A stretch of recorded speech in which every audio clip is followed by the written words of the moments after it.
എല്ലാവർക്കും Sindhu's food and സ്പൈസസിലേക്ക് സ്വാഗതം. ഇന്ന് നമ്മൾ വളരെ ടേസ്റ്റി ആയിട്ട് ഹെൽത്തി ആയിട്ടും കഴിക്കാൻ പറ്റുന്ന ഒരു ചമ്മന്തിപ്പൊടിയായിട്ടാണ് വന്നിരിക്കുന്നത്. ഇത് മുരിങ്ങയില വെച്ചിട്ടാണ് തയ്യാറാക്കിയിരിക്കുന്നത്. ഇത് നമുക്ക് ദോശയുടെ കൂടെയോ ഇഡ്ഡലിയുടെ കൂടെയോ ചോറിൻ്റെ കൂടെയോ ഒക്കെ കഴിക്കാൻ പറ്റുന്നതാണ്. അപ്പോൾ നിങ്ങൾ ഇതുവരെ ഈ ഒരു രീതിയിൽ ട്രൈ ചെയ്തിട്ടില്ലെങ്കിൽ ഇതൊന്ന് ട്രൈ ചെയ്ത ശേഷം ഫീഡ്ബാക്ക് തരാൻ മറക്കരുത്. കൂടാതെ നിങ്ങൾ എൻ്റെ ചാനൽ ഇതുവരെ സബ്സ്ക്രൈബ് ചെയ്യാതെയാണ് കാണുന്നതെങ്കിൽ സബ്സ്ക്രൈബ് ചെയ്യാനും ഈ വീഡിയോ ഇഷ്ടപ്പെടുകയാണെങ്കിൽ ലൈക്ക് ചെയ്യാനും കമൻറ്റ് ചെയ്യാനും അതുപോലെ ഫാമിലിക്കും ഫ്രണ്ട്സിനും ഒന്ന് ഷെയർ ചെയ്യാനും മറക്കരുത്. Thank you. അപ്പോൾ ഇന്ന് നമ്മൾ മുരിങ്ങയില വെച്ചിട്ടുള്ള ഒരു ഡിഷ് തന്നെയാണ് തയ്യാറാക്കുന്നത്. അപ്പോൾ ആദ്യം നമുക്ക് ഈ മുരിങ്ങയില ഒന്ന് അടർത്തിയെടുക്കണം. എന്താ മുരിങ്ങയിലേക്ക് ഞാൻ അടർത്തി എടുത്തിട്ടുണ്ട്. 1 കപ്പ് മുരിങ്ങയില വെച്ചിട്ടാണ് നമ്മൾ ഈ ഒരു ചമ്മന്തിപ്പൊടി തയ്യാറാക്കുന്നത്. എന്താ മുരിങ്ങയിലൊക്കെ അടർത്തി എടുത്തിട്ടുണ്ട്. അപ്പോൾ ഇതുപോലെ മഞ്ഞ കളറിലുള്ള ഇലയൊക്കെ ഉണ്ടെങ്കിൽ അതൊക്കെ ഒന്ന് എടുത്ത് മാറ്റണം. അതുപോലെ വലിയ തണ്ടൊക്കെ പെട്ടിട്ടുണ്ടെങ്കിൽ അതും ഒന്ന് എടുത്ത് മാറ്റണം. അതിനുശേഷം നമുക്ക് നന്നായി ഒന്ന് കഴുകിയെടുക്കാനുണ്ട്. അങ്ങനെ എന്താ നമ്മൾ മുരിങ്ങയിലൊക്കെ 1-2 പ്രാവശ്യം ഒന്ന് കഴുകി എടുത്തിട്ടുണ്ട്. ഇനി നമുക്കിത് സ്ട്രെയിൻ ചെയ്യാൻ വേണ്ടി വയ്ക്കാം. എന്നിട്ട് കംപ്ലീറ്റ് വെള്ളം പോയ ശേഷം വേണം നമുക്കിത് റോസ്റ്റ് ചെയ്തെടുക്കാൻ. ഡ്രൈ റോസ്റ്റ് ആണ് ചെയ്യേണ്ടത്. ഇതിൽ വെള്ളത്തിൻ്റെ അംശം ഉണ്ടാവുകയാണെങ്കിൽ അതിലോട്ടൊക്കെ പൊട്ടിത്തെറിക്കുകയുള്ളൂ. അപ്പോൾ കംപ്ലീറ്റ് വെള്ളം പോകുന്ന വരെ നമുക്കൊന്ന് വെയിറ്റ് ചെയ്യാം. ഒരു തോർത്തിലോ അതല്ലെങ്കിൽ ടിഷ്യൂ പേപ്പറിലോ ഒന്ന് വിരിച്ചിട്ടാൽ മതി. പെട്ടെന്ന് തന്നെ ഉണങ്ങി കിട്ടുന്നതാണ്. മുരിങ്ങയിലയിൽ നിന്നുള്ള വെള്ളത്തിൻ്റെ അംശമൊക്കെ പോയ ശേഷം നമുക്കത് റോസ്റ്റ് ചെയ്തെടുക്കാം. അങ്ങനത്തെ നമ്മുടെ മുരിങ്ങയിലത്തേക്ക് കംപ്ലീറ്റ് ആയിട്ട് വെള്ളമയം പോയിട്ടുണ്ട്. ഇനി നമുക്കൊന്ന് റോസ്റ്റ് ചെയ്തെടുക്കാം. മുരിങ്ങയില റോസ്റ്റ് ചെയ്യാൻ വേണ്ടി ഞാനൊരു പാൻ വെച്ചിട്ടുണ്ട്. ഇതിലേക്ക് നമുക്ക് മുരിങ്ങയില ചേർക്കാം. 1 കപ്പ് മുരിങ്ങയിലയാണ് ഇതിലേക്ക് എടുത്തിരിക്കുന്നത്. ഇനി നമുക്കിത് ഒരു മീഡിയം ടു സ്ലോ ഫ്ലെയിമിലാണ് റോസ്റ്റ് ചെയ്തെടുക്കേണ്ടത്. ഇത് വേണമെങ്കിൽ എയർ ഫ്രയറിൽ വെച്ചിട്ടോ അല്ലെങ്കിൽ ഓവനിൽ വെച്ചിട്ടൊക്കെ റോസ്റ്റ് ചെയ്തെടുക്കാവുന്നതാണ്. അപ്പോൾ മുരിങ്ങയിലയുടെ ഗുണങ്ങളൊക്കെ എല്ലാവർക്കും അറിയാവുന്ന കാര്യം തന്നെയാണല്ലോ. ഡെയിലി ഓരോ പിടി മുരിങ്ങയിലെങ്കിലും കഴിക്കണം എന്നുള്ളതാണ്. അപ്പോൾ നമുക്ക് എല്ലാ ദിവസവും മുരിങ്ങയില കഴിക്കാൻ അല്ലെങ്കിൽ ഫ്രഷ് ആയിട്ടുള്ള മുരിങ്ങയില കിട്ടാൻ ബുദ്ധിമുട്ടാണെങ്കിൽ ഈ ഒരു രീതിയിൽ നമുക്ക് ചമ്മന്തിപ്പൊടിയൊക്കെ തയ്യാറാക്കുകയാണെങ്കിൽ ഡെയിലി കഴിക്കുന്ന ഭക്ഷണത്തിൻ്റെ കൂടെ തന്നെ നമുക്ക് ഈ ചമ്മന്തിപ്പൊടിയും കഴിക്കാവുന്നതാണ്. ഇത് നമുക്ക് ബ്രേക്ക്ഫാസ്റ്റ് ആയിട്ടുള്ള ഇഡ്ഡലിയുടെയും ദോശയുടെയും കൂടെയോ അല്ലെങ്കിൽ ചോറിൻ്റെ കൂടെയോ ഒക്കെ കഴിക്കാൻ പറ്റുന്നതാണ്. പ്രത്യേകിച്ചും ചില കുട്ടികൾക്കൊന്നും മുരിങ്ങയില കഴിക്കാൻ താല്പര്യം ഉണ്ടാവില്ല. അപ്പോൾ ഈ ഒരു രീതിയിൽ ചമ്മന്തിപ്പൊടി ആക്കിയിട്ട് കൊടുക്കുകയാണെങ്കിൽ കുട്ടികളെല്ലാം അറിയാതെ തന്നെ കഴിക്കുന്നത് കാണാം. എപ്പോഴും സ്ലോ ഫ്ലെയിമിലിട്ടിട്ട് വേണം ഫ്രൈ ചെയ്തെടുക്കാൻ, അല്ലെങ്കിൽ പെട്ടെന്ന് തന്നെ കരിഞ്ഞു പോവുകയുള്ളൂ. പിന്നെ വെള്ളമയം നന്നായി മാറിയ ശേഷം വേണം ഇത് റോസ്റ്റ് ചെയ്തെടുക്കാൻ. ഒരു 2 ആഴ്ച തൊട്ടിട്ട് 1 മാസം വരെയൊക്കെ നമുക്കിത് സ്റ്റോർ ചെയ്ത് വെക്കാൻ പറ്റുന്നതാണ്. ഇപ്പോൾ നമുക്ക് മാർക്കറ്റിലൊക്കെ മുരിങ്ങയില പൗഡർ എന്ന് പറഞ്ഞിട്ട് വാങ്ങിക്കാൻ കിട്ടുന്നതാണ്. അപ്പോൾ ഈ ഒരു രീതിയിൽ അതല്ലെങ്കിൽ എയർ ഫ്രയറിലൊക്കെ വെച്ച് ഇതുപോലെ തന്നെ റോസ്റ്റ് ചെയ്ത് പൊടിച്ച് വെച്ചിട്ടുണ്ടെങ്കിൽ നമുക്ക് സ്മൂത്തി തയ്യാറാക്കുമ്പോഴോ അതുപോലെ തന്നെ സാലഡ് തയ്യാറാക്കുമ്പോഴോ ഒക്കെ ചേർത്ത് കഴിക്കാവുന്നതാണ്. മുരിങ്ങയില ഇതുപോലെ റോസ്റ്റ് ആവുന്ന സമയത്ത് നല്ലൊരു സ്മെല്ലായിരിക്കും വരുന്നത്. കുറച്ചും കൂടി ഒന്ന് റോസ്റ്റ് ചെയ്യാനുണ്ട്. അതുപോലെ തന്നെ മുരിങ്ങയില റോസ്റ്റായി കഴിയുന്ന സമയത്ത് ഇതിൻ്റെ ഇലയൊക്കെ ഇളക്കുന്ന സമയത്ത് ഒരു പ്രത്യേക ഒരു സൗണ്ടും കൂടി വരുന്നുണ്ട്.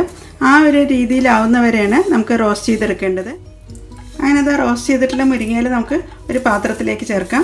ഇതിൽ പാനിൽ തന്നെ ഇരുന്ന് കഴിഞ്ഞിട്ടുണ്ടെങ്കിൽ ചിലപ്പോൾ അത് കരിഞ്ഞു പോവുകയുള്ളൂ. കണ്ടോ, ഇളക്കുമ്പോൾ ഒരു സൗണ്ടൊക്കെ വരുന്നുണ്ട്. ഇനി ഇത് തണുക്കുന്നവരെ വെയിറ്റ് ചെയ്യാം. അങ്ങനത്തെ സെയിം പാൻ തന്നെ ഞാൻ റോസ്റ്റ് ചെയ്യാൻ വേണ്ടി വെക്കുന്നുണ്ട്. ഇതിലേക്ക് ഞാൻ ചേർക്കുന്നത് ഉഴുന്നുപരിപ്പാണ്. ഒരു 4 ടേബിൾ സ്പൂൺ ഉഴുന്നുപരിപ്പ് നമുക്ക് ഇതിലേക്ക് ചേർക്കാം. 3 ടേബിൾ സ്പൂൺ, 4 ടേബിൾ സ്പൂൺ. ഇതിൻ്റെ കൂടെ തന്നെ ഒരു 2 ടേബിൾ സ്പൂൺ കടലപ്പരിപ്പും കൂടി ചേർക്കുന്നുണ്ട്, 2 ടേബിൾ സ്പൂൺ. എന്നിട്ട് ഇത് രണ്ടും നന്നായി ഒന്ന് റോസ്റ്റ് ചെയ്തെടുക്കാം. ചുമന്ന് വരുന്നവരെയാണ് നമുക്ക് ഉഴുന്നുപരിപ്പും കടലപ്പരിപ്പും റോസ്റ്റ് ചെയ്തെടുക്കേണ്ടത്. പാൻ നല്ല ചൂടുള്ളതുകൊണ്ട് തന്നെ പെട്ടെന്ന് തന്നെ റോസ്റ്റായി കിട്ടും. കരിഞ്ഞു പോകാതിരിക്കാൻ വേണ്ടിയിട്ട് ഇളക്കി കൊടുത്തുകൊണ്ടിരിക്കണം. അതിനകത്ത് ഉഴുന്നുപരിപ്പും കടലപ്പരിപ്പും ഒക്കെ മൂത്ത് വരുമ്പോൾ നല്ലൊരു മണം വരുന്നുണ്ട്. ഈ ഒരു സമയമാകുമ്പോൾ നമുക്കത് പാത്രത്തിൽ നിന്ന് എടുത്ത് മാറ്റാം. ഉഴുന്നുപരിപ്പും കടലപ്പരിപ്പും നമ്മളൊരു പാത്രത്തേക്ക് തന്നെ ചേർത്തിട്ടുണ്ട്. ഇലയിൽ നിന്ന് വിട്ടിട്ടാണ് ഇട്ടിരിക്കുന്നത്, അല്ലെങ്കിൽ ഇല നന്നായിട്ട് ചിലപ്പോൾ കരിഞ്ഞു പോകാനുള്ള ചാൻസ് ഉണ്ട്. പിന്നെ ഞാൻ പാനിലേക്ക് ചേർത്തിരിക്കുന്നത് ഫ്രോസൺ തേങ്ങയാണ്. ഒരു 1/4 കപ്പ് ഇട്ടിട്ട് 1/2 കപ്പ് വരെ തേങ്ങ നമുക്ക് ചേർക്കാം. പിന്നെ ഇതിലേക്ക് കുറച്ച് കറിവേപ്പില ചേർക്കാം. പിന്നെ ഒരു 8 കൊച്ചുള്ളി ചെറുതായിട്ട് കട്ട് ചെയ്തിട്ടുള്ളതാണ്. പിന്നെ ഇതിലേക്ക് ചേർക്കുന്നത് ഒരു 4 വെളുത്തുള്ളി കട്ട് ചെയ്ത് ചേർത്തിട്ടുണ്ട്. പിന്നെ ഇതിലേക്ക് ചേർക്കുന്നത് ഒരു 1/2 ടേബിൾ സ്പൂൺ കുരുമുളകാണ്. പിന്നെ ഇതിലേക്ക് ചേർക്കുന്നത് ഒരു 4 വറ്റൽമുളകാണ്. ഓരോരുത്തർ അവരവരുടെ എരിവിനനുസരിച്ച് മുളകിൻ്റെ എണ്ണം തീരുമാനിക്കാവുന്നതാണ്. ഇനി നമുക്ക് തേങ്ങയും ഉള്ളിയും എല്ലാം നന്നായി ഒന്ന് റോസ്റ്റ് ചെയ്തെടുക്കണം. തേങ്ങയും ഉള്ളിയൊക്കെ ഒന്ന് മൂത്ത് വരുന്ന വരെ നമുക്കൊന്ന് റോസ്റ്റ് ചെയ്തെടുക്കേണ്ടത്. ഞാനിത് തേങ്ങയൊക്കെ നന്നായി സോഫ്റ്റായി വന്നിട്ടുണ്ട്. അതുപോലെ ഉള്ളിയും ഒന്നുകൂടി ഒന്ന് മൂത്ത് വരുന്ന വരെയാണ് നമുക്കിത് റോസ്റ്റ് ചെയ്തെടുക്കേണ്ടത്. എങ്കിലാണ് ഒരു മാസം വരെയൊക്കെ നമുക്കിത് കേടുകൂടാതെ കിട്ടുള്ളൂ.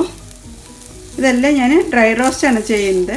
ഒട്ടും എണ്ണയൊന്നും ചേർത്തിട്ടേ ഇല്ല.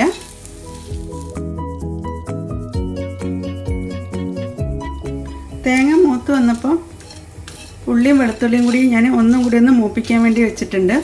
നന്നായി ഒന്ന് റോസ്റ്റ് ആയ ശേഷം നമുക്ക് ഇതിലേക്ക് ഇനി പുളിയാണ് ചേർക്കേണ്ടത്.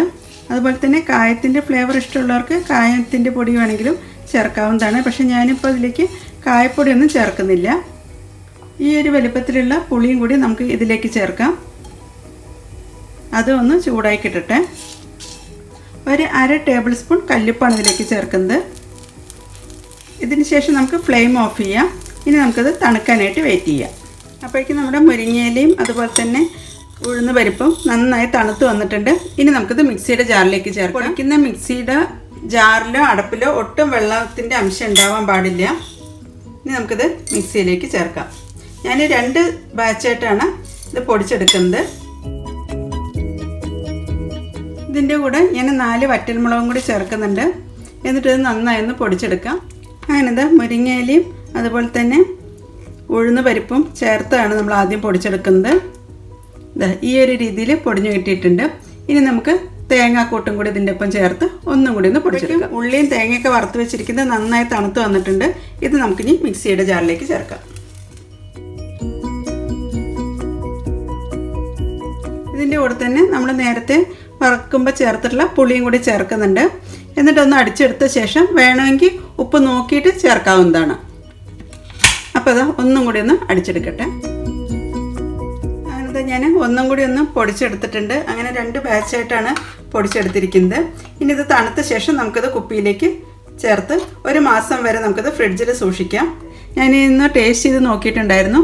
അപ്പോൾ എരിവും ഉപ്പും എല്ലാം കറക്റ്റ് തന്നെയാണ്.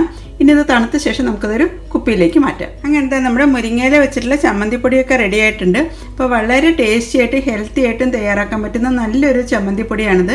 അപ്പോൾ നിങ്ങൾ ഇതുവരെ ഈ ഒരു രീതിയിൽ ട്രൈ ചെയ്തിട്ടില്ലെങ്കിൽ ഇതൊന്ന് ട്രൈ ചെയ്ത ശേഷം ഫീഡ്ബാക്ക് തരാൻ മറക്കരുത്. Thank you.